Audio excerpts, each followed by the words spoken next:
Experiment চালাতে গিয়ে ধুলাই খেলো বাংলাদেশ। পাকিস্তান বুঝে গেছে ধান খেতে কিভাবে জিততে হয়। মিরপুরে ৩ ম্যাচের টি-20 সিরিজের তৃতীয় ও শেষ টি-20তে লজ্জাজনকভাবে হেরেছে বাংলাদেশ। সিরিজের প্রথম ২ ম্যাচ নিজেদের নামে করে সিরিজটি জিতে নিয়েছিল বাংলাদেশ। তৃতীয় ম্যাচে পাকিস্তানকে হারিয়ে হোয়াইট ওয়াশ করার সুযোগ ছিল বাংলাদেশের সামনে, তবে এমন সহজ সুযোগ হাতছাড়া করলো বাংলাদেশ। গুরুত্বপূর্ণ এই ম্যাচে বাংলাদেশ তাদের একাদশে ঘটিয়েছে ৫ বিশাল পরিবর্তন।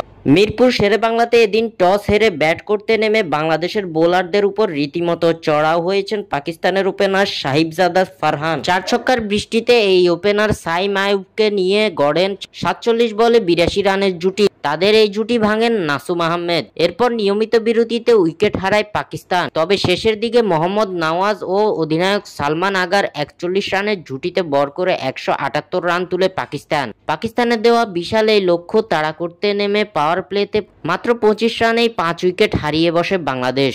এরপর দলীয় ৪১ রানেই ৭ উইকেট হারায় বাংলাদেশ, তবে ব্যাট হাতে উইকেটের এক প্রান্ত আগলে রাখেন মোহাম্মদ সাইফুদ্দিন। শেষ পর্যন্ত লড়ে বাংলাদেশকে নিয়ে যান সম্মানজনক স্থানে। ব্যাট হাতে এদিন দলের পক্ষে সর্বোচ্চ ৩৪ বলে ৩৫ রানের ইনিংস খেলেন মোহাম্মদ সাইফুদ্দিন, যার ফলে শেষ পর্যন্ত ১০৪ রানে অল আউট হয়ে ৭৪ রানের বিশাল হার বরণ করে বাংলাদেশের এমন হারে ক্ষিপ্ত দর্শকরা। পাকিস্তানকে হোয়াইট ওয়াশ করার সুযোগ থাকলেও এক প্রকার ইচ্ছা করেই হেরে গেছে বাংলাদেশ, এমনটাই ধারণা সকলের।